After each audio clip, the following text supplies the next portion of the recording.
मानो हृदय विदृढ़ हो गया, मन पिघल गया। वह तत्काल उस स्त्री के पास गया और उसने पूछा, तुम्हारा बेटा कैसे मरा? बूढ़ी माँ ने कहा, गरुड़ प्रतिदिन आकर गांव के लड़कों को खा जाता। इस पर दयाल राजा ने कहा, माता अब तुम रो मत, आनंद से बैठो, मैं तुम्हारे बच्चे को बचाने का यत्न करता हूँ।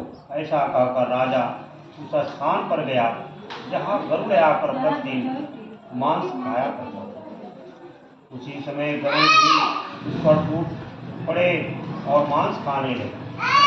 जब अतिशय तेजस्वी गरुड़ ने राजा का बायां अंग खा लिया तो झटपट राजा ने अपना दाहिना अंग लेकर गरुड़ के सामने कर दिया। यह देखकर गरुड़ जी ने कहा, तुम कोई देवता हो? कौन हो तुम? मनुष्य तो नहीं जान पड़ती। अच्छा अपना जन्म और कुल बताओ।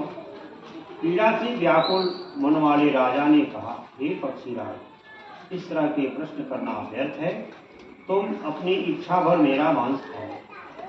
यह सुनकर गरुड़ बुद्ध और बड़े आदर से राजा के जन्म और कुल की बात पूछने लगे। राजा ने कहा, मेरी माता का नाम है सैव्या और मेरे पिता का नाम शालिवाहन है।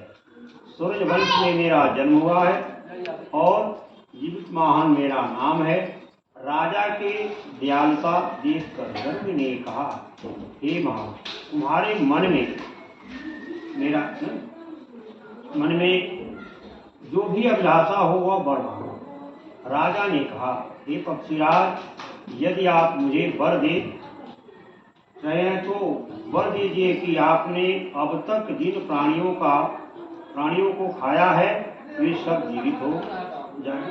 हे स्वामी, अब से आप यहाँ बालकों को न करें और कोई ऐसा उपाय करें कि जहाँ उत्पन्न हो वे लोग बहुत दिनों तक जीवित रहें। भौमे ने कहा कि हे पक्षीराज, गरुड़ राजा को वरदान देकर स्वयं अमृत के लिए